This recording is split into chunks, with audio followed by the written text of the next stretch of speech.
Welcome to this roundtable. I suppose everyone in this room is not a hockey fan, right? Because we have this game going on right at the same time, the semifinals. So, but there is a TV screen down there. So, however, I welcome you to this roundtable about the new bill that is labeled the Fair Election Act. That's what brings us together here. It has been controversially discussed in the media, and as director of the Center for the Study of Democratic Citizenship, I thought that we as researchers, electoral researchers, as public intellectuals, have a responsibility and obligation to discuss this bill critically before it will be passed or not passed. Actually discuss it in such a way that we can talk scientifically about the consequences of this bill and how it will affect not only our research, but people in Canada, voter turnout in Canada, and so on. So together with the Institute for Research on Public Policy, our center has co-sponsored this roundtable. And Miriam Fahmy was so kind to agree to moderate this event. Miriam Fahmy is the Director of Research and Publications at the Institut du Nouveau Monde in Montreal. And so we welcome her here, first of all. But just a quick note before we start, I also wanted to say that we do have a follow-up event that follows this roundtable at 2 o'clock. Professor Markus Prior from Princeton University will give a talk about his research, very much related to what we talk about here, on the development of political interest. How is it that some people are more politically interested than others? So he will tell us and give us the answers. And that's at 2 o'clock, which will be followed by a reception. But for now, let's welcome our panelists and especially Miriam Fahmy.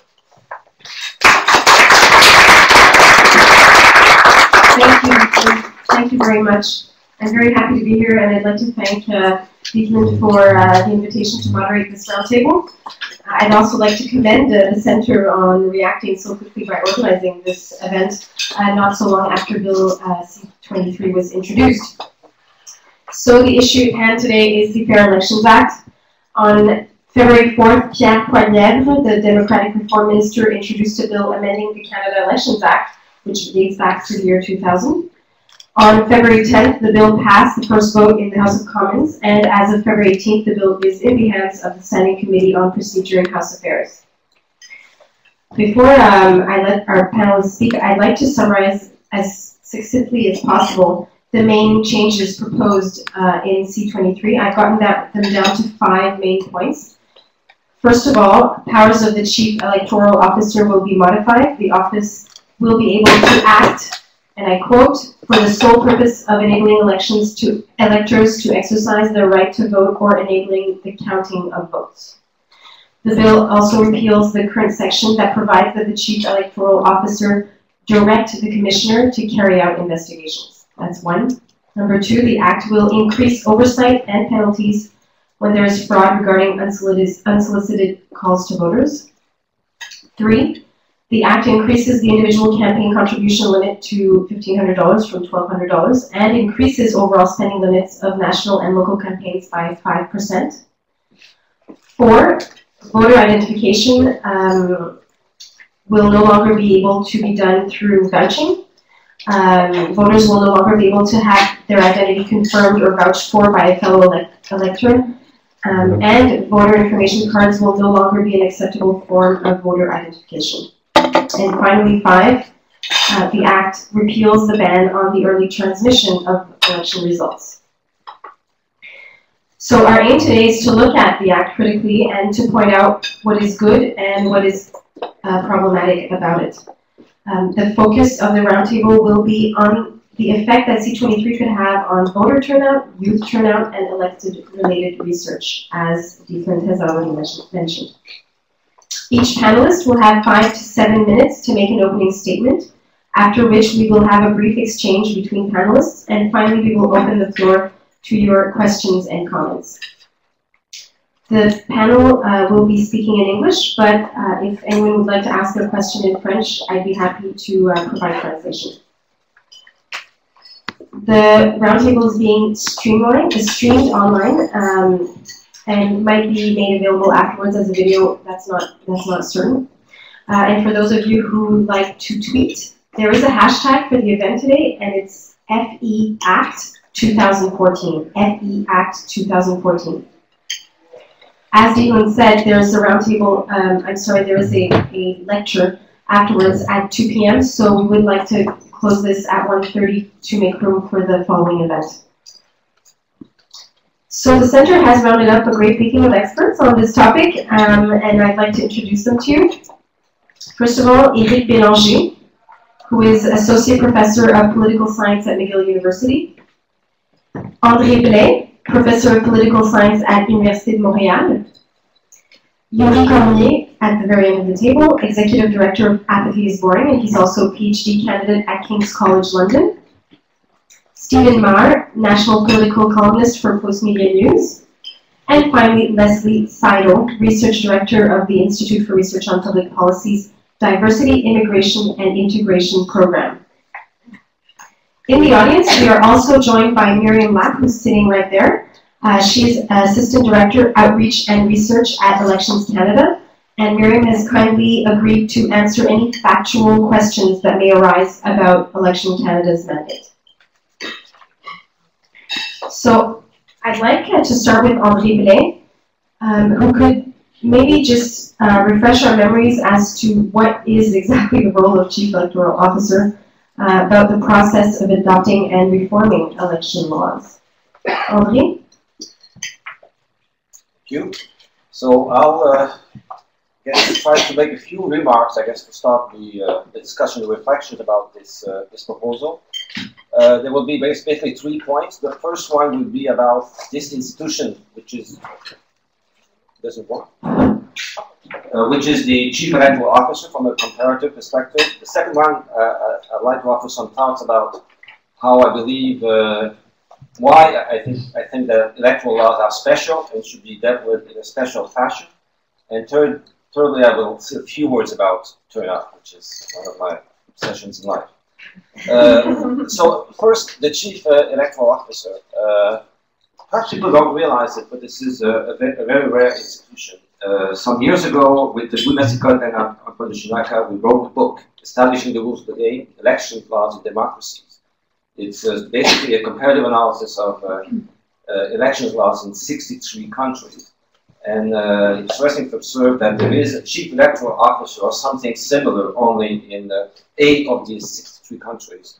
That most of the time there is an electoral commission, and sometimes there is also a Minister of Interior, for instance, responsible for organizing elections.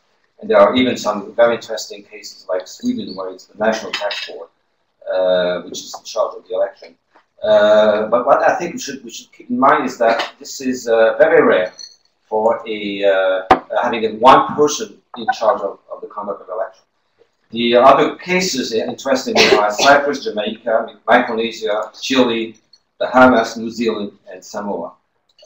So not the usual suspects. So we are very, very peculiar, I guess, in having a Chief Electoral Officer as an institution. We should also know that the Chief Electoral Officer is nominated by Parliament by a simple majority, so that, as a matter of fact, the government can decide about this, but the tradition has always been that this will be, the government will consult the opposition parties and will always be agreed upon by all the parties. So there's a tradition of sort of a consensus in nominating the Chief Electoral Officer. The second point is about the process or the importance of election law. I'm very much concerned about the process of how such laws should be adopted and should be reformed or amended, because elections law, in my view, are extremely special.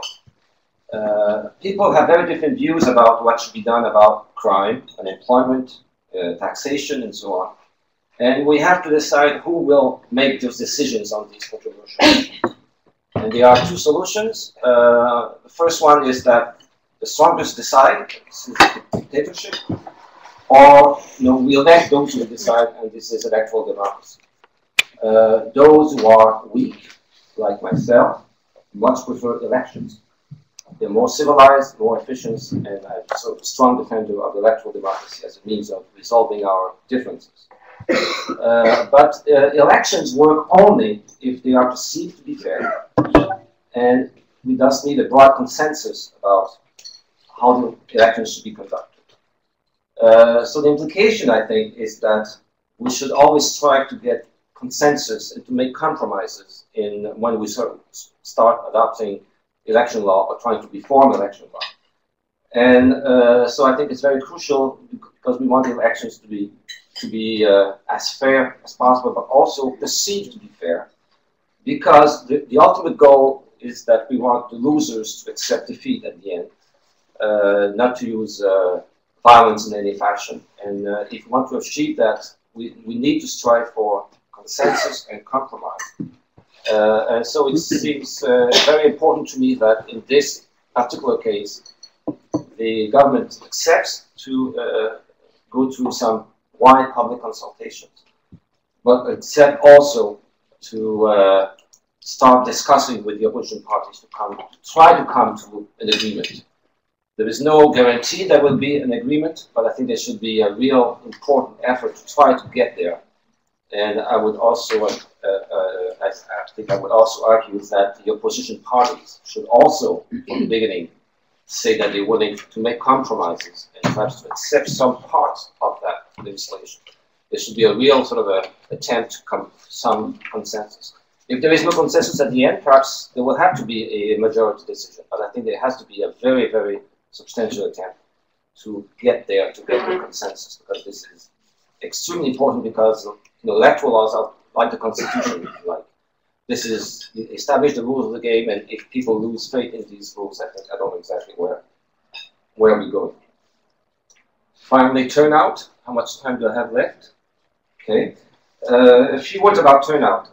First, turnout is very low in Canada. In fact, it is among the lowest in established democracies. So we're not at the bottom at all, but we're not too far. It is a cause for concern. I think we can argue that democracy works much better when most people express their views, and that politicians listen to these views and then make decisions. So I think we should be concerned with turnout, and we should do whatever is possible to increase turnout. At the end of the day, it's every citizen's decision to decide to vote or to abstain, but we should make it as easy, but also as enticing as possible to vote. Now, there is this view out there that perhaps the conservative government is not too interested in turnout, because if turnout was to be higher, they might, in fact, lose. They might have an interest in low turnout. I would argue that this is not the case. In fact, there was a very interesting study published by Robinson et al. In 2007 in Electoral Studies, which did a simulation of the 2000 election and tried to look at what would be the party that those who abstained would have voted if they had voted. And the conclusion is very clear. The result would have been almost exactly the same. What's most interesting is that in that same issue, there was a whole bunch of studies done in other countries, in Norway, Canada, Switzerland, European Parliament, and they all came to the same conclusion. It's very rare that scholars arrive at the same conclusion. And that conclusion is the following. The main finding of this volume is that turnout does not matter a great deal, no matter what method, data set, or period, or time the authors apply. There's a consensus among all these studies. So I think we should assume that the reason to have a higher turnout should not be that we think it should favor or not a given party. We want to have a higher turnout because higher turnout is better for democracy. It sort of helps people express their opinions, and that's the only reason why I think we should care about turnout. And we should not expect that a decreasing or increasing turnout would have clear partisan implications. Thank you, André. Éric, I'd like to hand it over to you. Maybe you could continue to clarify what it is about the aims and requirements of an electoral democracy and how C23 helps or helps to make them effective or not. Yes, I think this is a bill, I think, that is not all black or white. I think there are some things in this bill, a number of provisions that are fine. For instance, being tougher on fraud, having a slight raise of spending and donation ceilings. I think it's fine, more or less fine. I think there are other provisions which are, in my view, more debatable. And the most important one probably is the provision forbidding the Elections Canada from launching ad campaigns to encourage people to vote. I presume that the normative view behind this is that it is not the job of the state to encourage turnout. It is up to the political parties to do so. So the less state, the better, okay? And so if some parties fail at that, well, that's their problem, okay? But that's, my presumption is that this is the normative view behind this. Well, I think it's not necessarily what the view that should guide electoral regulations like this. This is a bill about fair elections, so I would submit that fair competition requires a level playing field. And there is a role for the state to make sure that everyone who can vote actually does. Okay, so, and in that sense, at least in my view, there's a need for a referee that stands above the competing parties. Okay, and so I think in that sense, the role of the Elections Canada, for instance, is very important. And another aspect of that is about educating the youth, having the youth learn about the rules of the game. So André was talking about establishing the rules of the game. We need the youth to be able to know what the rules of the game are. Okay, so who will help the youth learn about this? Again, I think there is a need for a neutral referee to ensure that the rules are known by everyone, especially by the younger generation who is about to vote in a few years' time. Okay, so to have a referee that stands above the parties.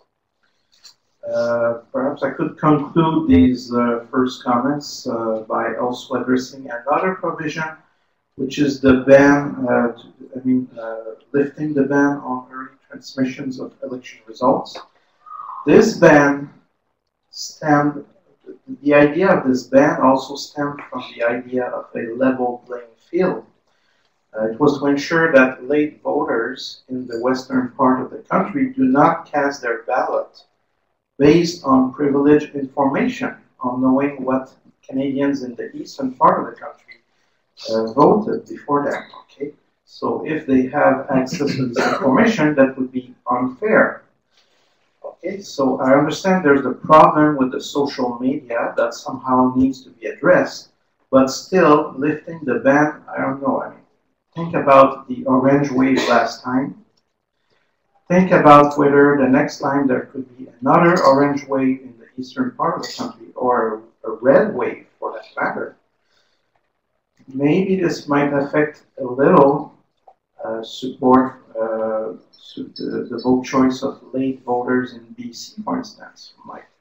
It might be just a slight effect, but it might be enough for the Conservative Party to lose just the dozen of seats that they need for their majority, for instance. Okay, so I don't know if they thought about that. But, I mean, it might just be a theoretical problem. In practice, it might not change anything. But I think this is something that should be thought about the fairness that was aimed with such a ban and the possible effect that this may have. So I'll leave it at that one. Thank you, Éric. I'd like to hand it over to Youri. You work with youth with Apathy is Boring to try and get them engaged as citizens in political affairs. Can you maybe give us an idea of what the portrait is right now of youth engagement and how C23 might affect that. You're asking me to do exactly what I had planned to do, so that's perfect. So my name is Youri. I'm the Executive Director at Apathy is Boring. And just to give you a little bit of a sense of what we do, Apathy is Boring is a national youth-led charity organization that uses art and technology to educate youth about democracy. So some of the things that we've done in the past are research projects, but also a lot of get out the vote campaigns and online campaigns and in the street campaigns just to make sure that youth are voting. I guess the talk that I want to give is going to take in 3 different phases, and maybe the questions from the audience are going to allow us to go a little bit further into details. But I'm going to start with just a portrait of youth voter turnout trends in Canada for the past few decades. Then we're going to move into the question of accessibility and motivation, which are the 2 main factors that are going to have an impact on whether or not people are voting. So the first thing to talk about is the fact that we say that there's the voter turnout is low in Canada, and that's kind of a false impression because it's not all voter turnout that's low. Some parts of the demographics are actually voting at pretty high rates. If you look at people over the age of 55, they're voting at 70 to 75% voter turnout, which is roughly the exact same voter turnout that they would have had when they were in their early 20s 40 years ago. So what we're actually seeing is a growing gap between older Canadians and younger Canadians. So during the last federal elections, 38.8% of Canadians between the ages of 18 and 24 voted. So that's, if you look at it from the last 40 years, it's almost half, like 50% drop from where it used to be to where it's at now. Now, there's a few things that are significant to that. Well, first of all, is demographics. 1 out of 3 eligible voters in Canada is under the age of 35 at this point. So it's a huge chunk of people who are not voting at the same rates of others. But there's also another really important aspect, is the fact that voting is habit forming. So there's research that has been generated that suggests that if you vote the first 2 or 3 times in your life, you tend to take on the habit and vote for the rest of your life. If that's the case, then missing out on the first 2 or 3 elections in your early 20s can be not only significant now, but it can actually be significant to the safeguard of democracy for decades to come. So there's actually a really important thing to do as a society is make sure that there's that transition. When you get into adulthood, we're doing everything we possibly can to make you vote. Now, if I move into some of the barriers to voting that youth are dealing with, like one of the major ones is just the fact that there's a very high level of mobility amongst youth. And that's always been the case. If you go back decades ago, youth tend to be more mobile just because they go off to school, they find new jobs. And there's actually more of that nowadays. So nowadays, more youth are going to university than ever before. And because of a pretty difficult job market right now, youth are also traveling very far to get whatever jobs they can get their hands on. So that has an impact on whether or not you have up-to-date identification. And the other big thing to consider is home ownership. This generation has less money than its parents had, and there's all kinds of economic data that we can get into over a beer later today. But the fact is, there's less home ownership, and that's one of the features that has been studied again that suggests that there's higher levels of civic engagement and civic participation when you live in a community and you own a house in that community. So that's something to keep in mind. So we're a very highly mobile population with identification cards that tend to be out of date. Now, I'll give you an example. It's not necessarily the best example because I should have been using Canadian figures, but I'm going to use BC figures because I was in BC last week and they came up. If you look at the number of people on the electoral list in British Columbia, 91% of people over the age of 60 are correctly or accurately inscribed on the electoral list. That number goes down to 72% for people under the age of 30, so there's a huge gap. And on top of that, there's actually only 62% of people under the age of 30 who are even on the list. So if you multiply those 2 things together, what you get is that only 45.5% of people in BC who are under the age of 30 are accurately on the voting list. That means that more than half of the people that are out there are either not on it or inaccurately on it. So there's definitely a huge barrier. If you want to vote, well, you need to get that information sent to your home. You need to get access to, I guess there's a few sides of it. If you're not on the list, you're not necessarily going to get the information you need to know where to vote, when to vote, etc. But on top of that, when you arrive at the polling station, you're going to have to provide extra ID and other people would have to provide. So those are the types of accessibility issues that you face. that other segments of the population are not facing, or are facing much less. And so that's something to keep in mind when we talk about the techniques such as vouching, or the techniques such as using voter identification cards to make voting easier for certain targets of the population. Those tend to be, for example, high mobility individuals, and the youth just happen to be one of those groups of the population who are very likely to be requiring those types of methods. Now I'm going to move into the other side of the question, which is motivation. If you're going to be voting the first time, well, first of all, we have to convince you to give it a try. You've never done it before. And the other thing to keep in mind is that we want you to have a very good, positive experience that first time you go voting, because that might be a big factor on whether or not you decide to do it again. So for us, it's extremely important at Apathy is Boring that we're not only telling people how to vote, where to vote, and when to vote, but we're also putting a lot of emphasis on getting youth to speak to youth about why to vote and why it's important. So when we find out with this bill that Elections Canada might no longer have that role to play, I guess the question becomes, well, so who should be picking up that role if the major actor who's been doing it for decades is no longer going to be doing it? And at this point, I just need us to step back from the specific institution of Elections Canada and ask ourselves kind of a larger question. What is it about nonpartisan actors that is so important? So on the one hand, we know that political parties and politicians are going to be a big influence on getting people excited about voting. But what they're going to be doing is speaking to their base.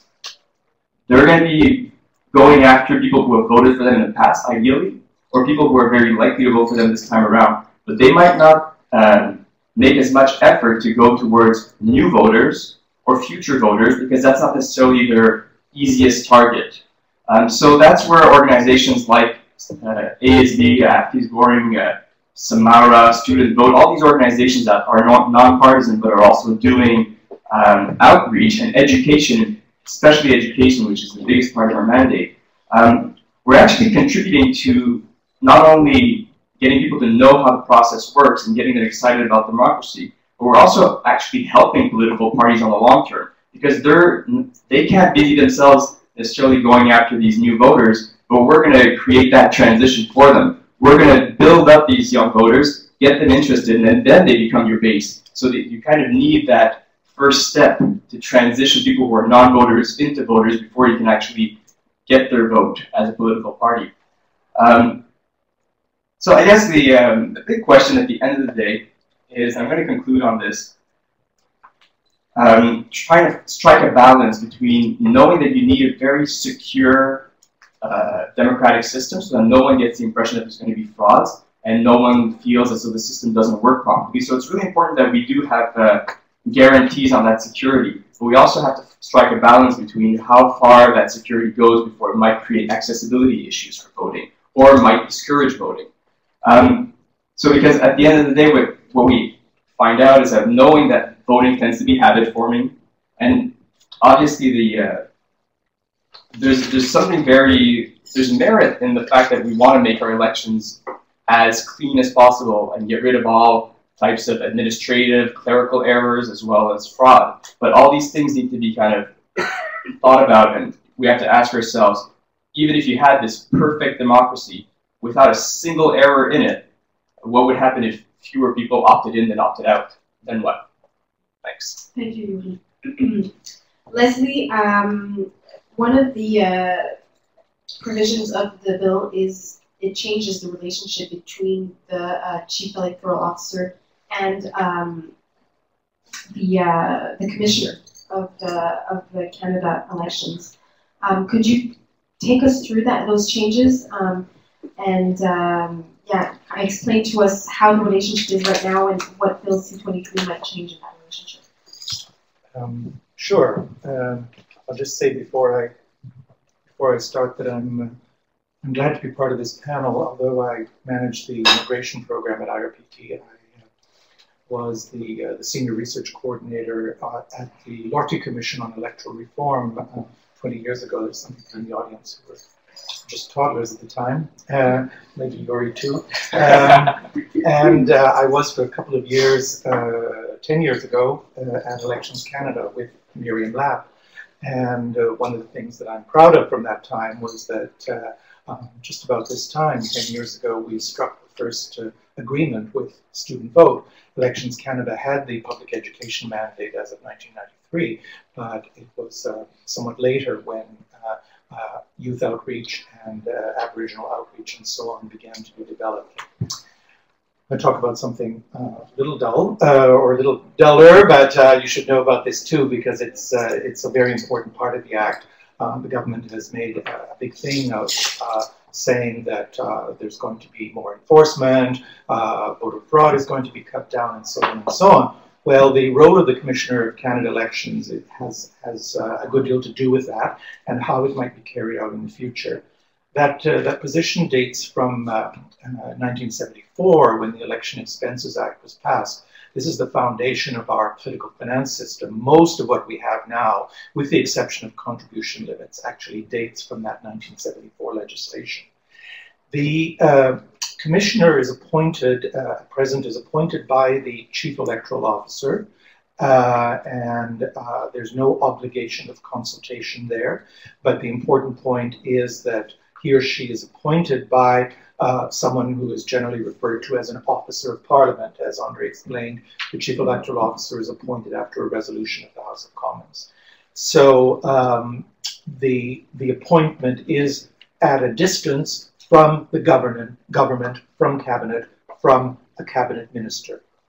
The Commissioner acts on referrals and complaints. The complaints come from the public, political parties, and other political actors. And the referrals largely come from the Political Financing Directorate of Elections Canada. The Commissioner's office, I don't know, Miriam, is it still in the same building it was when I was there? I only met him once in 2 years, which maybe corroborates the fact that it's a quasi-autonomous office. Anyway, there's a kind of a organic relationship between the Audit and Financing Directorate and the Commissioner. And if there are some yellow lights flashing as a result of audits and so on, then those cases after the elections can be referred to the Commissioner. So how are things going to change? I first want to just read from one of these slightly amusing, depending upon the time of day, backgrounders that the government has published along with this legislation. The key words for the changes about the Commissioner of Canada Elections are sharper teeth, longer reach, and a freer hand. Okay, using those as a coat hook, the sharper teeth refer to the fact that there are going to be tougher penalties for quite a number of offenses, some of them in the fraud area, some of them on finance, and so on and so on. The longer reach refers to the fact that there are going to be new offenses, ones that weren't there before, including for rogue calls, which we're going to hear a bit more about from Stephen, I assume, for fraudulent voting, and so on. Now, on the freer hand, this is where it gets quite creative. What's happening to the Commissioner is that he or she is no longer going to be appointed by the Chief Electoral Officer. The Commissioner will be appointed by the Director of Public Prosecutions. The Director of Public Prosecutions reports to the Attorney General, otherwise known as the Minister of Justice, who the last time I looked was a member of the House of Commons, a partisan actor, and a member of Cabinet. So the context in which the person is going to be appointed is going to change quite considerably. The functions will remain relatively the same. The Act says that the Commissioner will retain his powers, etc., etc., etc. However, the appointment and removal criteria are kind of interesting. The appointment will be for a non-renewable 7-year fixed term in the future, removable for cause. It doesn't say anything more than that.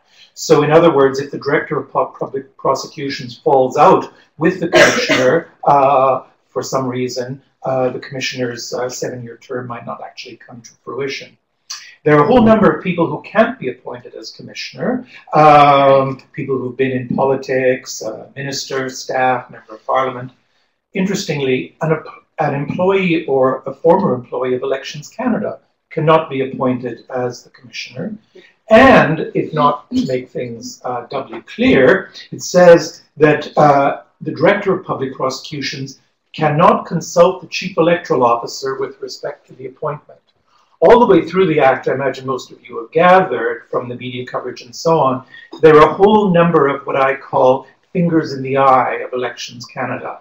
And this is maybe a petty one, because saying to the Director of Public Prosecutions, by the way, while you're consulting widely, forget this telephone number or this email. You cannot consult the Chief Electoral Officer.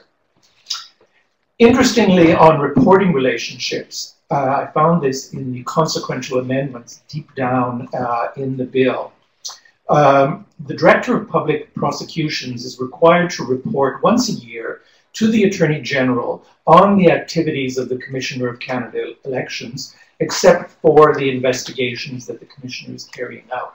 So the Commissioner, who for some reason issued his first annual report late last year, will no longer quite clearly have the authority to issue public reports. And the reporting relationship is not to Parliament, because earlier the Chief Electoral Officer would include a chapter from the Commissioner in his reports to Parliament. The reporting relationship is not to Parliament, but rather to the person's boss, because of course the Commissioner will draft at least the bones of his or her annual report, but it goes up the line to the Attorney General, whom I'll remind you is a Cabinet Minister, a Member of Parliament, and has a party label. So if after that you call me objective and undecided, you've been asleep, or looking at the hockey game. I should say a couple of words about, yes, I'm nearly done. I'm encroaching on some of the time other people didn't use. On political finance, just a comment in addition to what others have pointed out. There is something that could be called progress here. They are cracking down on loans. And the main requirement is that the total loan guarantees and contributions from any individual in a given year cannot exceed the individual's contribution limit.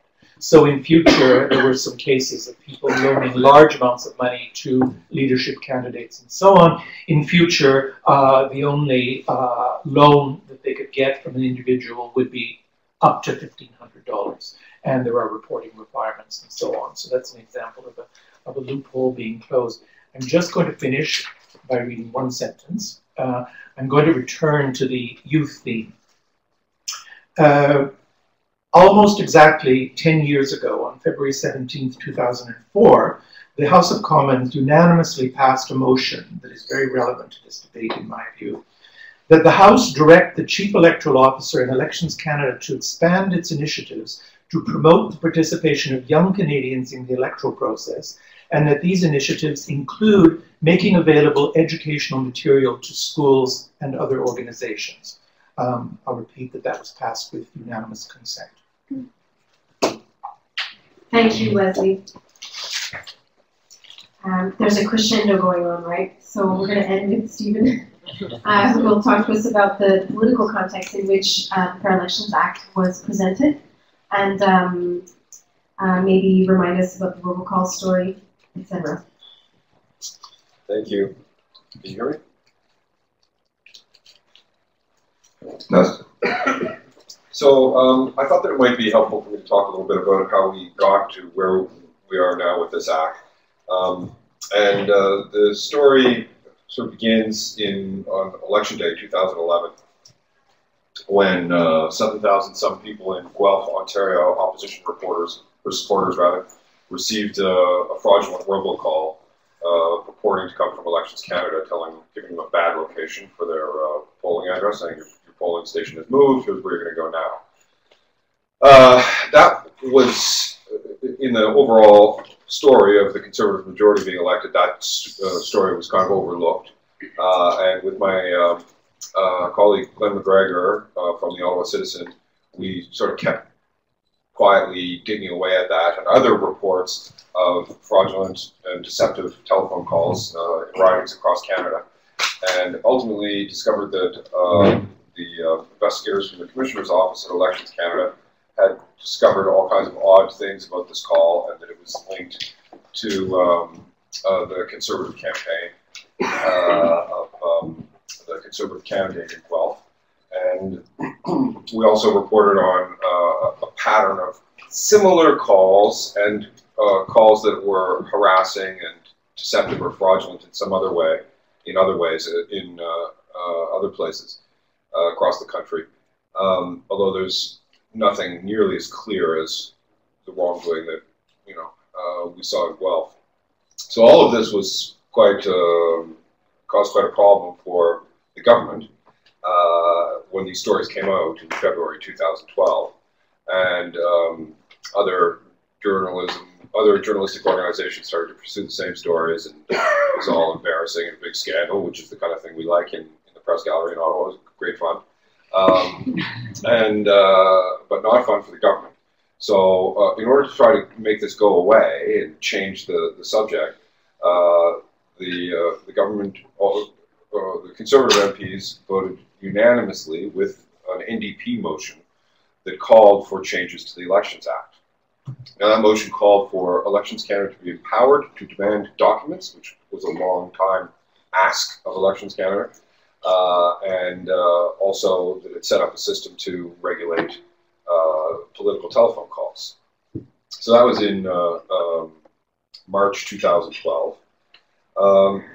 And there was a 6-month deadline. That passed quietly, and in spring, April 2013, the then Minister for Democratic Reform, Tim Upal, was to table a bill, but when he presented it to the Conservative caucus, they raised objections. We don't know for sure to what, because that bill was not tabled, and instead we have Mr. Polliver's bill this February. I think that one thing that's interesting about it is that it doesn't give Elections Canada the power to compel the production of documents, which is what the motion had promised. It also doesn't give Maher, the investigators, the ability to compel testimony, which they have requested, and which it's clear the government doesn't want to do that. Some other things it doesn't do that I think are interesting.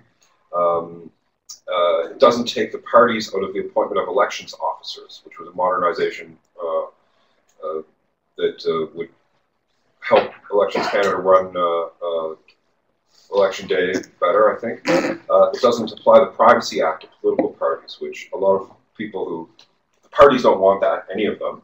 But anyone who contemplates this for any length of time recognizes that Canadians are totally exposed to abuses by political parties as it stands now. And however paranoid you may be about what political parties might do, you should probably be more paranoid than you are. That's what the record would suggest. Some of the things that it does that I think are interesting, and we're going to see in the weeks ahead at committee what all this means.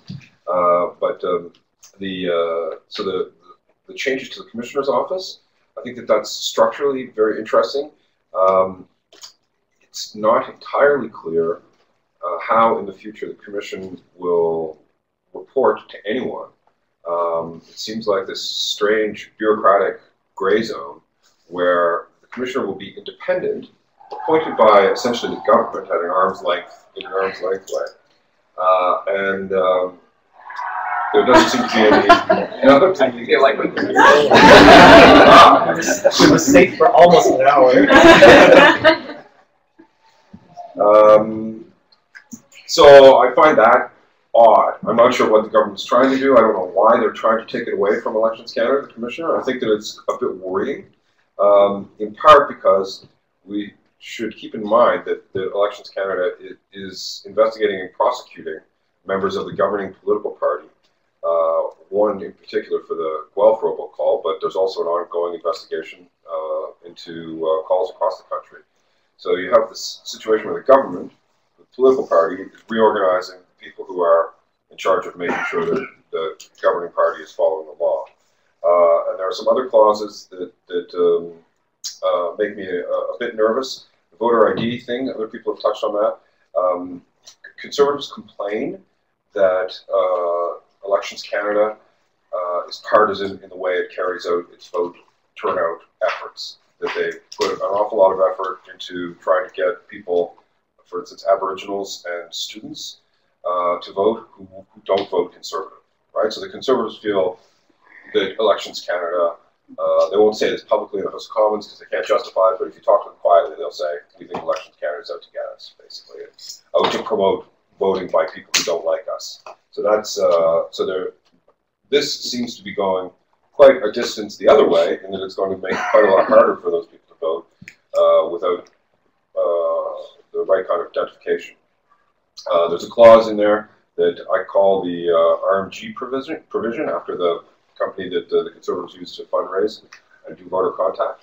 So it raises the, removes from election spending limits money used to fundraise. So during election campaigns, henceforth they'll be able to fundraise freely, and we'll have to take the words of the parties and their auditors, I guess, that the telephone calls that they're doing with voters and advertising and so on is focused on fundraising, which is outside the limit, and not on voter identification or messaging, right? So there's a, I'm not sure how that's going to work, and it seems to open up the possibility of abuse. There's also several clauses that muzzle, that would appear to restrict the ability of the Chief Electoral Officer and or the Commissioner to communicate with the public about such things as election fraud, ongoing investigations, and those are kind of worrying. It's kind of worrying to see an Officer of Parliament, the Chief Electoral Officer, to see his office being so radically reorganized over his objections. So this is an unusual sort of situation. I believe that he is very worried and upset about this, and I think we'll likely see that when he eventually presents to the committee. He appointed some time ago an advisory panel, including former Supreme Court Justice Ian Binney, Sheila Fraser, the former Auditor General, and Preston Manning, former leader of the Reform Party, and about a dozen people in total.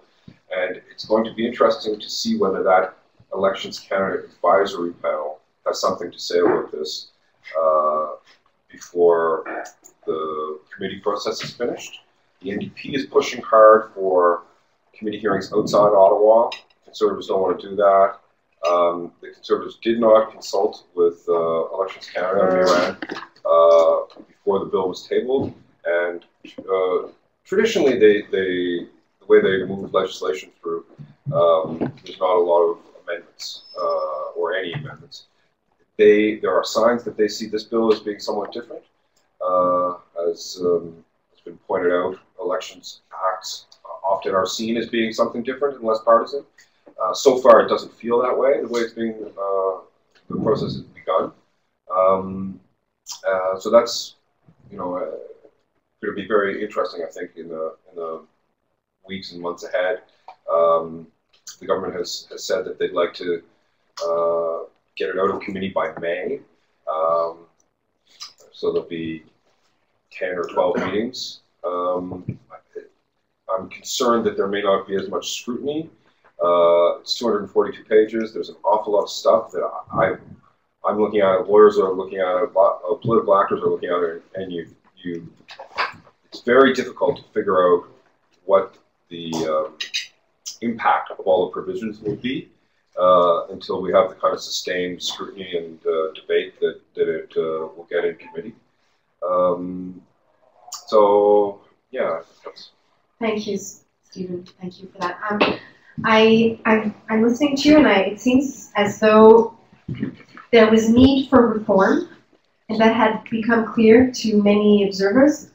But it also seems as though this bill doesn't really hit the targets that had previously been identified, and instead changes things that maybe didn't need that much changing. This is what I'm hearing from all of you.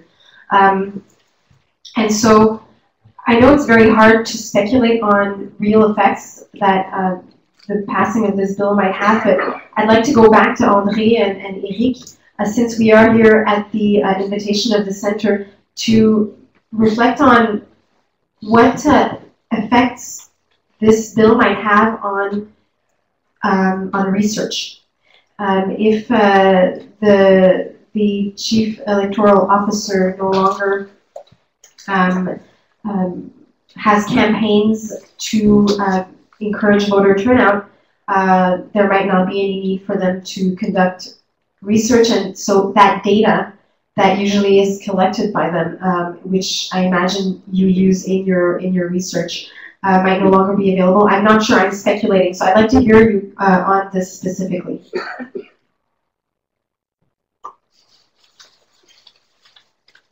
No takers? Well, the short answer is I don't know, because it depends on which aspect of the article in the bill. Look at points. In one case, I think the bill said explicitly that actually can carry out studies on voting. In other places, there's pressure that there might be some criteria. So I honestly, I just don't look at that for research, except indirectly, clearly, if Elections Canada doesn't have a mandate to promote turnout, then there seems to be no need for this kind of research.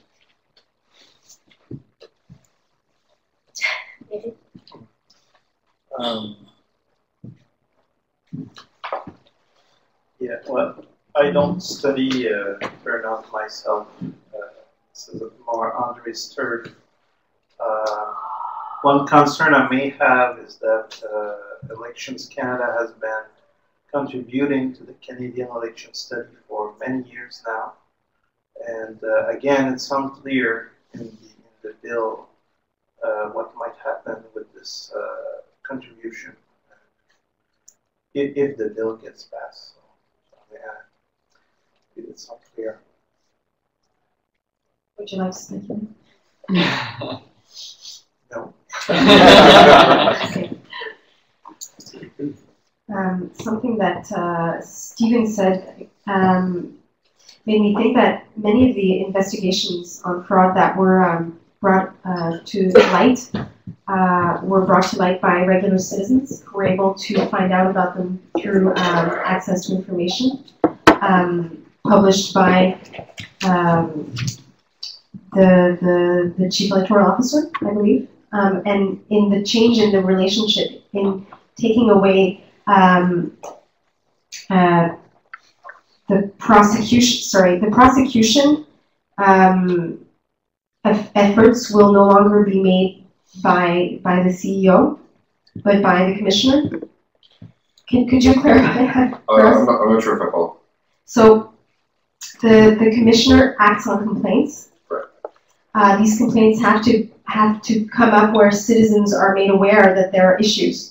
And this awareness comes from accessing information, and that information comes from the chief electoral officer generally. If the information is no longer made public, can they be made aware of what's going on?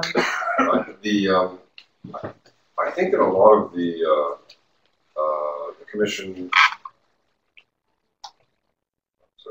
I think that a lot of the complaints generally come from people who observe things during the conduct of election campaigns. So I'm not sure that access to information plays a key role in that, but it is that the CEO or Elections Canada will still be able to report to the commissioner to say, well, here's something that we think you ought to look into, and it will be the commissioner alone who decides whether to launch an investigation, and won't have to answer to anyone, apparently, which I'm not sure. It seems like an odd model for essentially an investigator for a law enforcement agency to not have an oversight mechanism, because it's the promise and the commitment, and seemingly the intent of the Act is that the Director of Public Prosecutions will not oversee and direct the Commissioner. It all seems a bit odd. That part seems strange. And the DPP does not now supervise any other investigative agencies. I'd like to open the floor to your questions and comments now.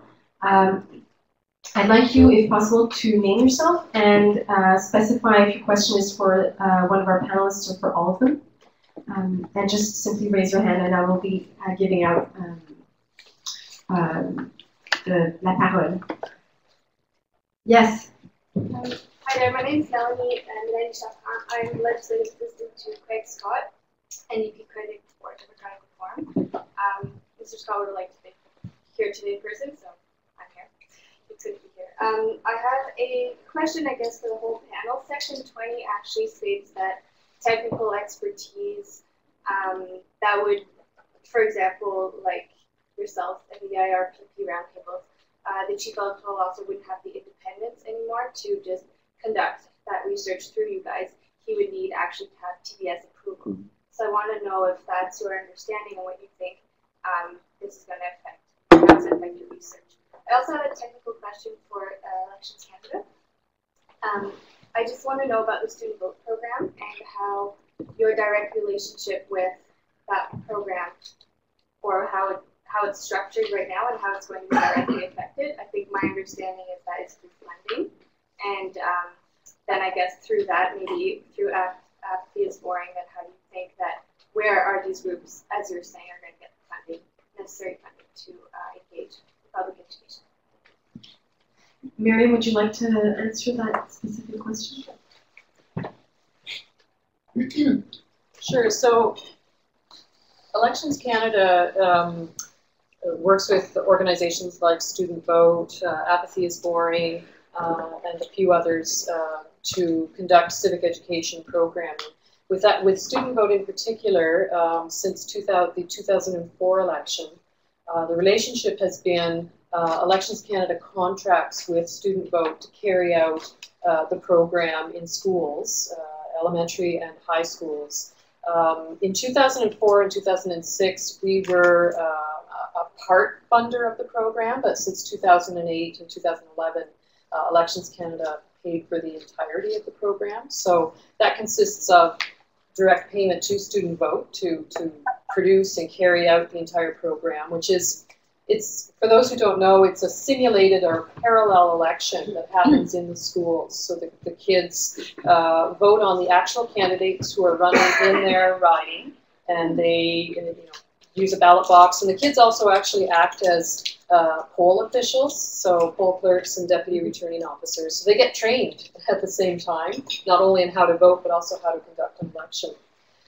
We also provide in-kind support, so ballot boxes and voting screens, the big wall maps with the riding maps on them, which the teachers love. It's one of the most popular aspects of it. And we also pay for, through a contract with Canada Post, pay for all the distribution of the materials. So sort of three components there. In 2011, I think the total amount that we paid was somewhere around $700,000. I'd have to go and check the actual numbers. That's all, direct as well as in-kind support. And about 560,000 students participated in that election. Where they would get that in the future, I have no idea at this point. I'm not too sure. In terms of other organizations like Apathy is Boring and others, we generally work with Apathy is Boring and others in the between election period. So to do educational activities and that sort of thing in the years between elections. We have not had any contractual relationships with groups like that during the election itself. So, and that's maybe something to keep in mind, that Elections Canada doesn't actually, we hear a lot of terms like get out the vote campaigns. In the context of an election campaign, our focus is entirely, with the exception of the Student Vote program, which runs in the schools, our focus is entirely on advertising campaigns and information that are about where, when, and how to vote. We don't actually do, there's a bit of a misnomer, we don't actually do get out the vote campaigns, other than that our ads say, vote, shake your world, that's the tagline. So, things like vote mobs and all of that, those are organized by people in society that have nothing to do with us. It's really, our activities are largely, in terms of civic education and outreach to youth, happen a lot more between elections, because that's, research shows that's when you need to do the education and the awareness raising and sort of laying that groundwork of understanding of how democracy and elections work, so that when election time comes along, then young people are more equipped to be able to engage in the process and are ready to hear, the arguments of parties and candidates and so on. Can you just give us an idea of how many organizations you support in their programs between elections? It's not a huge number. I actually had a list somewhere of the number of organizations we were involved in. Actually, if you go to our on our website, there's a list of all the programming we do. So there's sort of direct provision of tools and civic education tools. So things like voter simulation kits. We have them for everywhere from kindergarten up to high school that teachers can use in the classroom. So there's a lot of material like that that's available for free, either by order or on the website. And then in terms of organizations we work with, there are those that, it isn't always a financial relationship. Very often, we collaborate, for example, with the Canadian Association of Former Parliamentarians. They take part in our Canada's Democracy Week event every year. The Library of Parliament is another partner that we work with. We developed a product with them.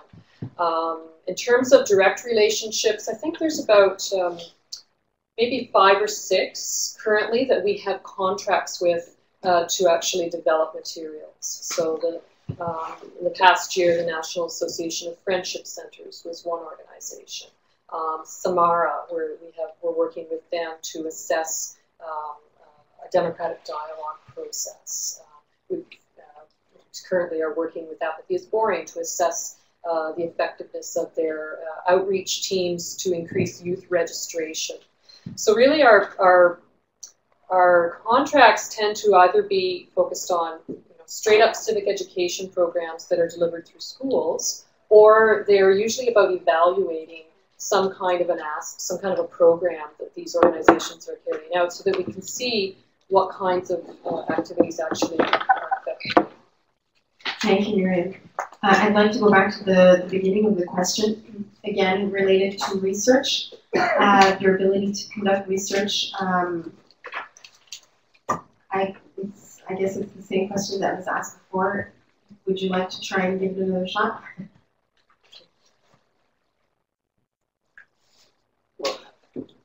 Actually,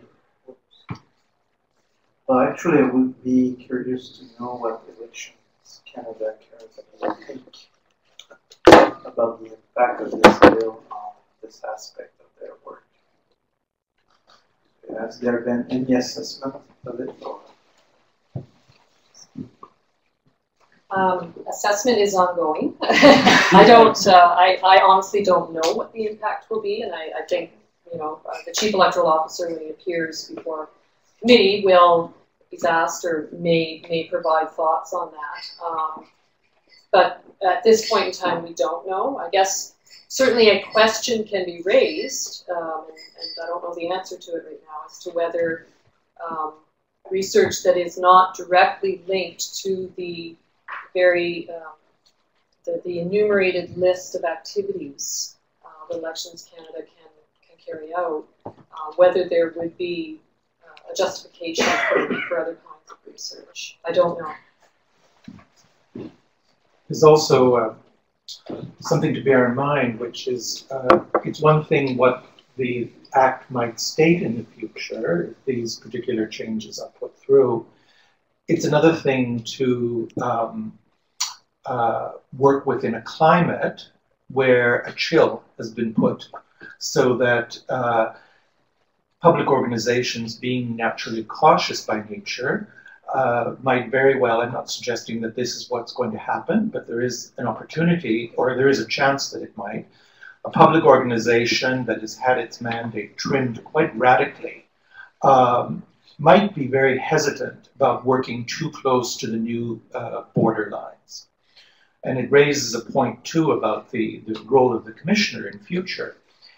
Yes, the commissioner will retain all the functions and responsibilities that the office now has. Some new offenses are being added and so on. However, that office is being situated essentially within a government department.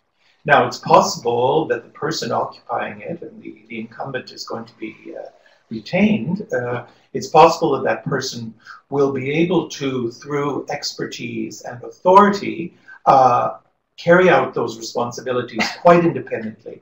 But there's also the real possibility that signals, direct or indirect, will be sent down through the bureaucracy that could have quite important impacts on how that independent role is carried out.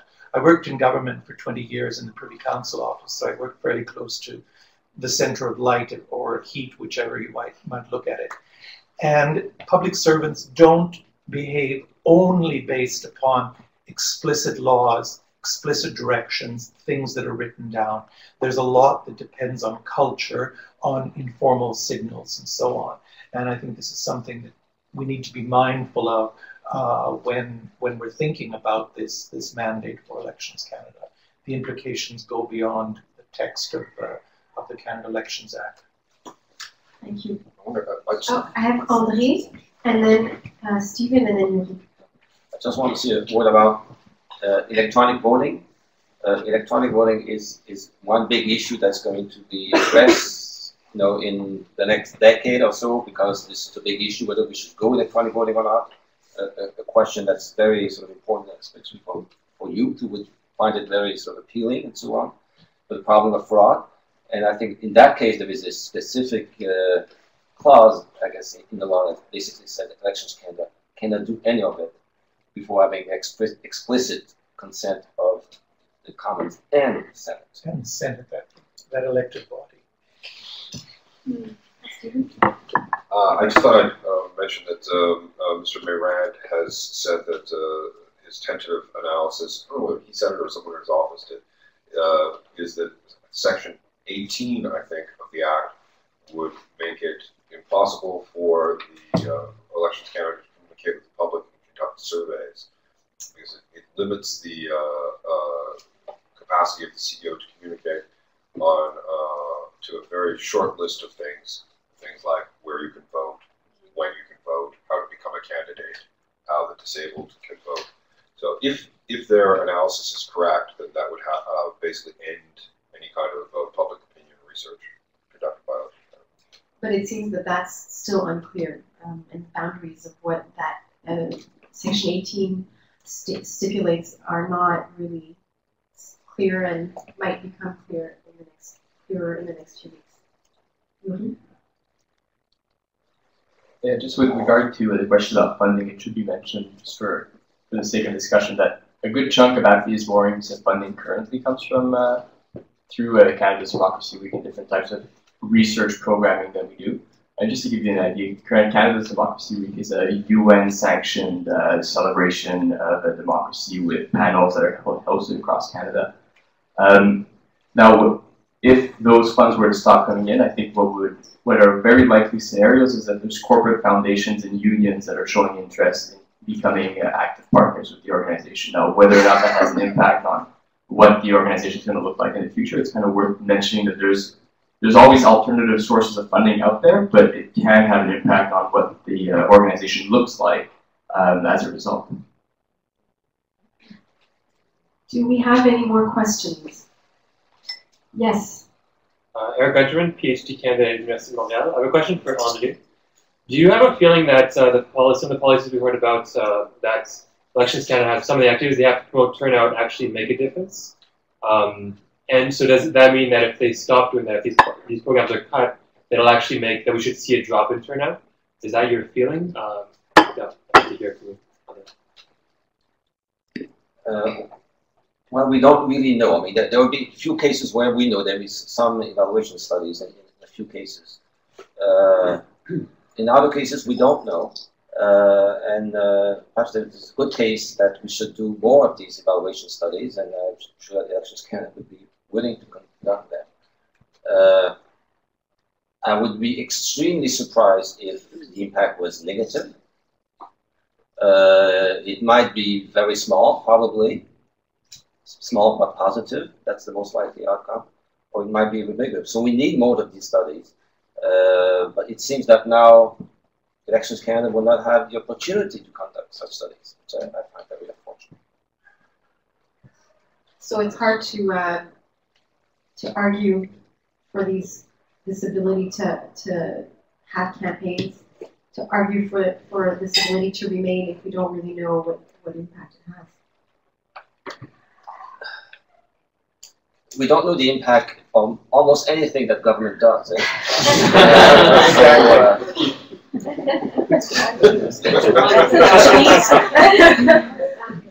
Just quickly, I think last Quebec provincial election, the DGRQ, the massive ad campaign, and I think internally they did an evaluation, and their conclusion was positive that their ad campaign had a positive effect on turnout. I don't know what's the magnitude of the effect. I don't know exactly the assessment, but that's what the DGRQ told me last spring. Miriam, you'd like to add something? I'll just say that there is one example of an evaluation that we have conducted on one of our programs, and it's the Student Vote program. And it did find important and significant positive impacts of the program on things like students' knowledge levels, their interest in politics, their ability or their tendency to take part in political discussions with their parents at home, sense of civic duty. And for anybody who studies turnout, you know that those are the big things that contribute to voter turnout. So we are starting to accumulate evidence, but as researchers know, some of these things are hard to, they're hard to measure, they're hard to track. And I think you need to be really cautious about trying to draw a direct line between one program and overall rates of voter turnout. That's really not a realistic or fair expectation that the program of one agency is going to have this massive effect. You need to take into consideration all of the other factors that are impacting on turnout. So any kind of study that is done needs to be done well, and probably in consultation with academic researchers to get a good sense. I have two questions right here. Sorry. Are you going? I wanted to just add on. Yes, go ahead. Just another piece of information from similar programs in the US, the Kids Vote program. They have actually found that the parents of kids who participate in these programs, that their turnout is up to 10% higher than the parents of kids who didn't participate in the program. So since this is a very similar program in structure and aims and objectives, I would assume, even if that hasn't been studied in Canada, that the effect would be fairly similar. So yeah, our evaluation didn't look at it quite that way, but it did find a positive effect on parents. 20% of the parents of student participants who voted reported that their decision to vote was positively impacted by their child's participation in the program. So some really interesting results that come out of that. Yes. Hi, my name is Sylvia Martin-Laforge, and I'm the Director General of an organization that works with vitality in the English-speaking community of Quebec.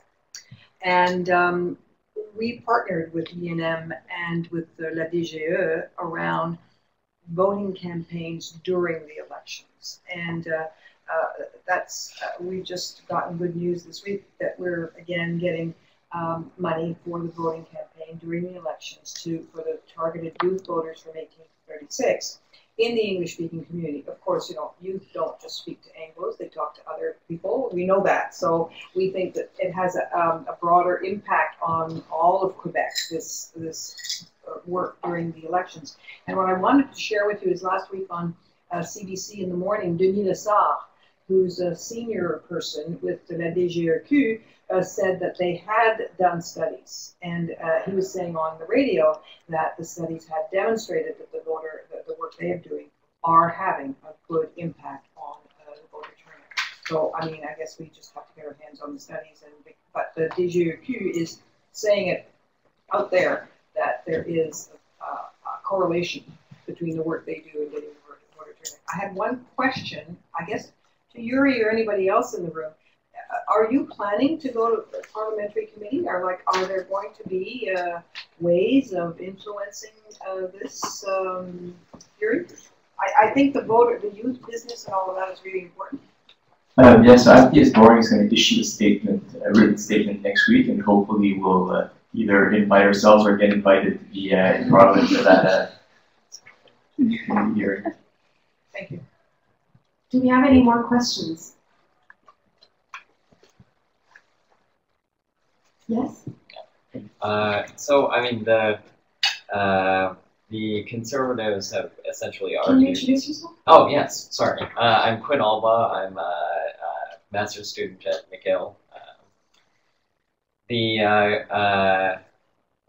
argument, as Éric has pointed out, is sort of normatively that there's that Elections Canada should not be engaging in outreach, and we've started having a turn towards looking at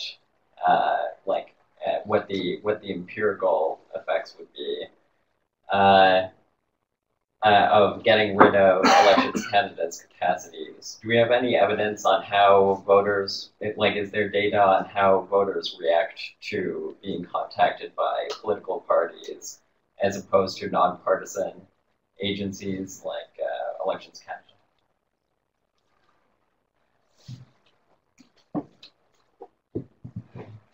Sounds as though it's for Miriam. Just a word, it's not the direct answer to your question, but studies in the US show clearly that the most efficient way to get out the vote is direct door-to-door canvassing. It is the case that parties seem to do less of that. So I would argue that one of the many reasons for declining turnout is that the parties themselves, the candidates, don't do their job, which is just door-to-door canvassing. I think we can say that there might be a less campaign canvassing and more of a get out your base contacting of parties with their voters. Exactly. Which doesn't really equate to encouraging voter turnout. I don't think we could say it's the same kind of effort when parties try to get their base out to vote instead of talking to citizens across the board about the issues of their campaign. One of the results in the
about things not knowing enough about the candidates strongly or somewhat impacted their decision not to vote. That's the biggest answer to that question, is not knowing enough about the candidates. So obviously, like, a lot of room for improvement. We're going to have to end this in a couple of minutes. I would like to give everyone a chance to maybe say a couple of concluding words. Stephen, would you like to start? Sure. I just wanted to mention something about youth voting. Pierre Polliver often says that the parties do a better job than Elections Canada at motivating people, getting people to vote, and that should be their job. Which I think is interesting, and he makes a point. And we do see from the American evidence that the door-to-door canvassing is bipartisan. Partisans is the most effective way of getting the vote out. So it's interesting. But on the other hand, the problem is that nobody, I don't think any of the political parties should spend resources trying to get young people to vote, because it's just a big waste of time and money, because they won't, right? In any kind of, if you have a limited amount of money and a limited number of volunteers and resources and days, you are not going to spend it trying to encourage young people or Aboriginals, groups with low voter turnout. You're better off trying to connect with people who will vote. I believe that's my. It seems like if you imagine that campaign managers are rational actors, and they're getting get paid to get people to vote, then that's what they're going to do. And that's the problem with what Mr. Polyev, the changes that he's proposing, I think, is that nobody will then have a motivation to contact young people to try to get them to vote, because it's mostly just not worth it. Youri, a couple of closing words. Sure.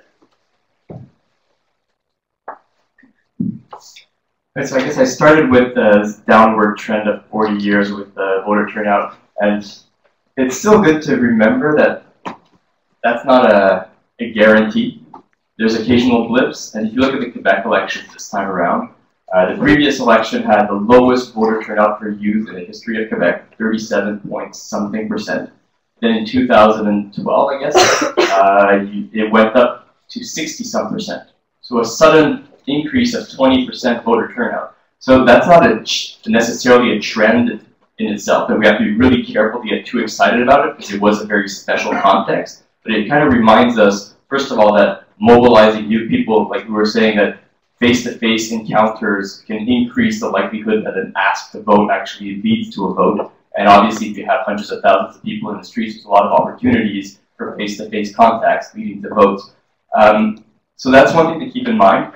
And the other thing that was very important to the Quebec election is just that the issue was very youth-centered. And a lot of the debates were around what was going to happen with student fees, etc. So I think politicians have to be reminded that there are, like I said earlier, 1/3 of the potential voters out there are under the age of 35. It's the second biggest generation in history.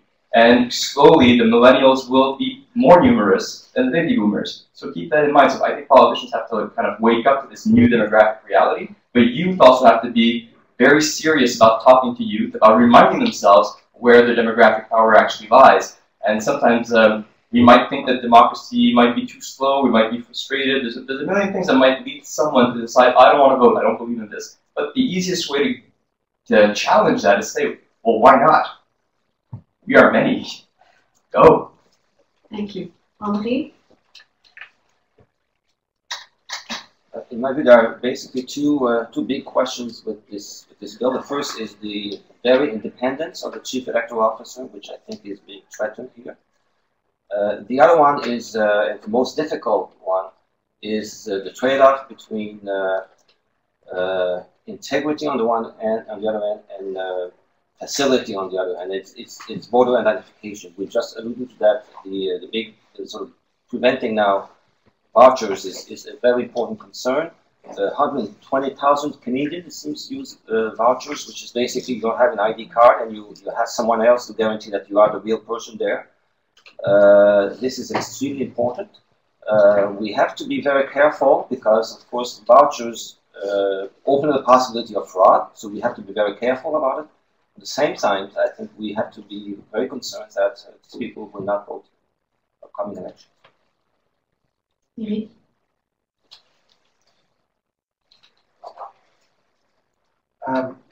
There's one aspect that hasn't been emphasized yet in the roundtable is the fact that declining turnout levels this is a cross-national trend. Okay, so it's not only in Canada that turnout is declining.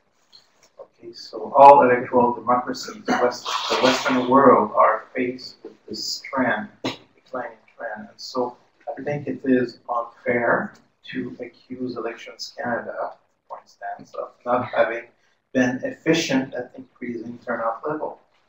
Okay, so in that sense, those people working at Elections Canada, for instance, they face stronger, larger forces that are at work, which pushes turnout down. So I think it's an important consideration to keep in mind the cross-national trend.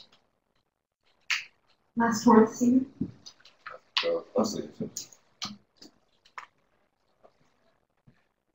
Just a sort of political science comment. I would like to think that political parties and candidates might play a greater role in encouraging people to go and vote, particularly younger people. However, we should be careful about looking at the US as too much of an indicator there for one basic reason, which is there are no spending limits. And so if you've got huge pockets in American politics. You might choose to use some of that budget for get out the vote campaigns. Canadian candidates and parties don't have those huge pockets. That's a very good thing. And as Stephen pointed out, if they make calculations, they may very well not spend limited resources on this kind of mobilization. Thank you, Leslie. So I guess there are a lot of interrogations still left, and we'll have to keep a close look at how this bill will evolve. I'd like to thank all our panelists for being here today with their insights, and thank you for attending, and the Center for inviting us all.